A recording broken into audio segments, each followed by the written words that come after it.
Good morning, my brothers and sisters. Today is August 7th, and welcome to another episode of It Only Takes a Spark to Get a Fire Going. Today's reading comes from the book of Luke, chapter 9, verse 28b to 36.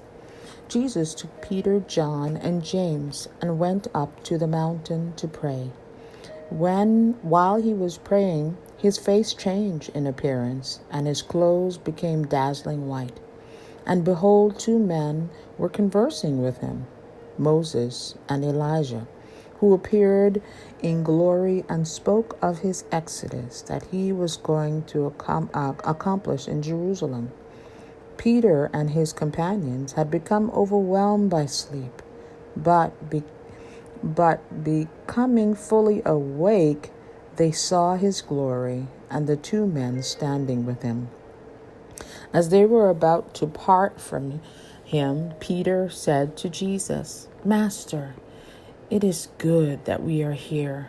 Let us make 3 tents, one for you, one for Moses, and one for Elijah." But he did not know what they were saying. While he was still speaking, a cloud came and cast a shadow over them, and they became frightened when they entered the cloud.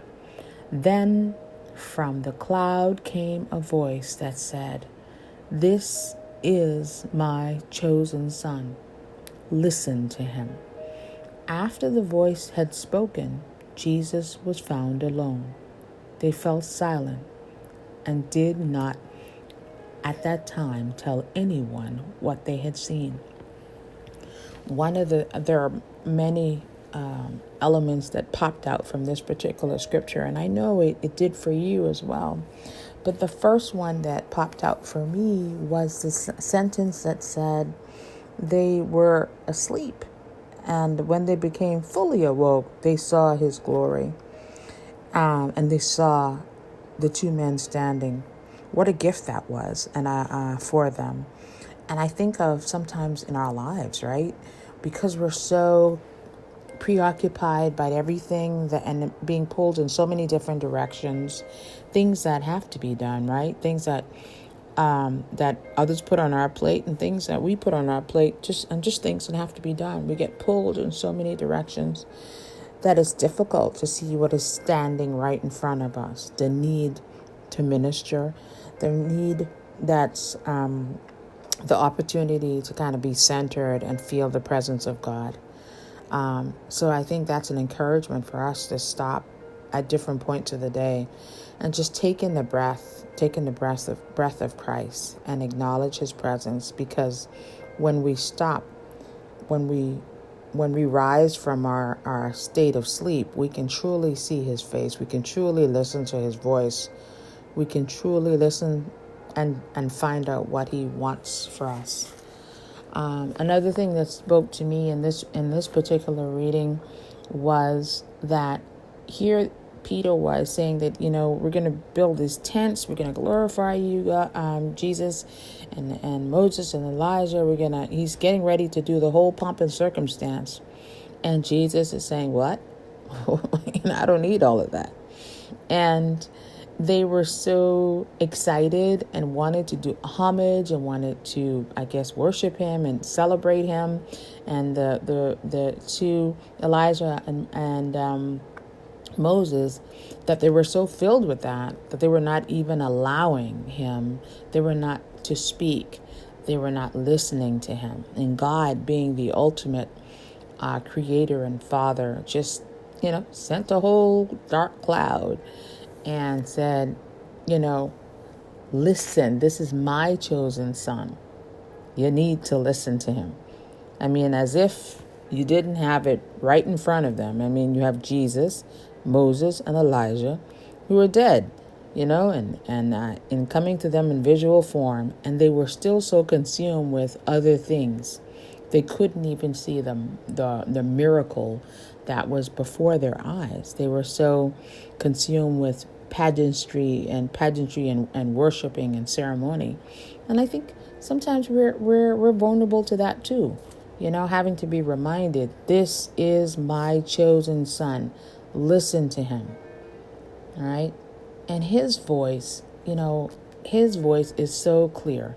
If we forget and we can't quiet ourselves, we can't quiet ourselves to hear what he's saying to us. And if for whatever reason, whatever emotions that we're being consumed with for that particular day, it's hard for us to know what he's telling us.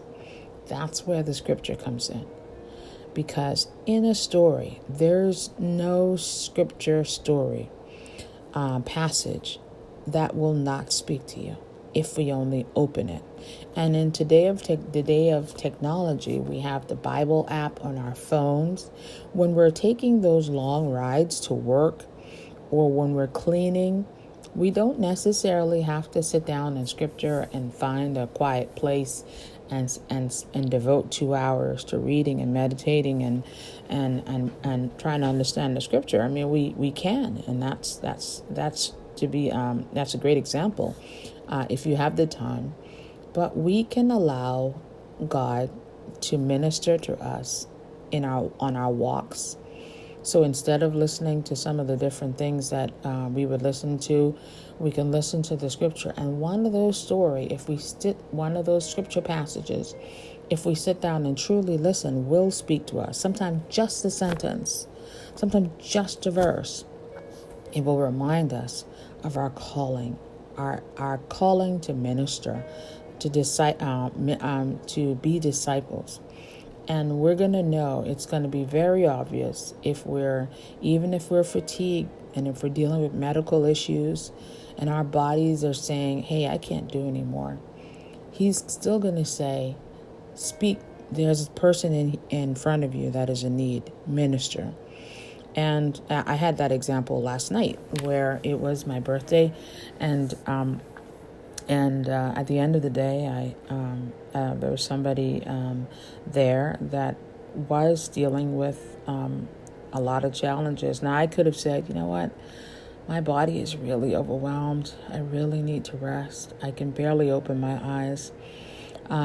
And I think we should listen to our body. But obviously, this person needed some ministry. This person needed to be reminded of Christ's love and commitment to always taking care. And so that was an opportunity to minister right there. And trying to use the example, I think, of Christ, where some people who are not believers, they are going to be afraid if we overwhelm them with ministry and what God is, the gift of Christianity. We have to do it in small bits and digestible bites. And so that's what I was doing. But just reminding her that I said, you know what? She was just moved by the story of Lot and his wife, and how she needed to not look back at some of the things in her lives. And I said, yes. And I say, you just know the story of Abraham. The Bible is filled with so many wonderful stories like that, and so many other stories that help motivate us, help keep us inspired. And it's filled. And you should have seen her eyes just lit up. Now, I didn't expect to do that at 9:30 at night on my birthday after a long day. But this was a person in need. And so I could have stayed asleep. I could have just listened to my body and went to sleep. But this person left more inspired. And I know that the next time we meet again, then I have the next layer of ministering that will happen to remind her of God's calling to connect to a worship family and to know Christ, to really embrace Christ. And so I encourage everybody to be still enough to find those small opportunities where we can remind people, motivate people, sometimes first of how good things are, and to have a spirit of gratitude, and then to remind them of trusting and believing that everything is going to be okay. And right when the opportunity is right, we then remind them who has promised them that he will take care of them. Which Creator? There's only one, God. And they will be ready to receive it. So let's continue to look for opportunities of growth and opportunities to minister to people in all the different ways. And I know There'll be opportunities today. And I am, whether it's through an example, just being calm and happy and smiling at people who do not want to smile at me, and just having a spirit of peace, or if it means sharing and being there as a good listener. So, Father, as we come to your throne of grace, we thank you for the gift of your light. Thank you for your love. And thank you for a constant reminder that you are always present, always whispering in our ears, and really sometimes shouting in our ears, saying, you are my child, you are my chosen one. And I'm pleased with you. And I want you to tell others of my glory. I want you to be at peace. God is a God of peace. He's not a God of war. He wants us to be at peace. So, Father, thank you for sending your Son, and thank you for giving us the gift of life. And help us to be more like you in everything that we say and everything that we do. Brothers and sisters, please share the spark. God bless.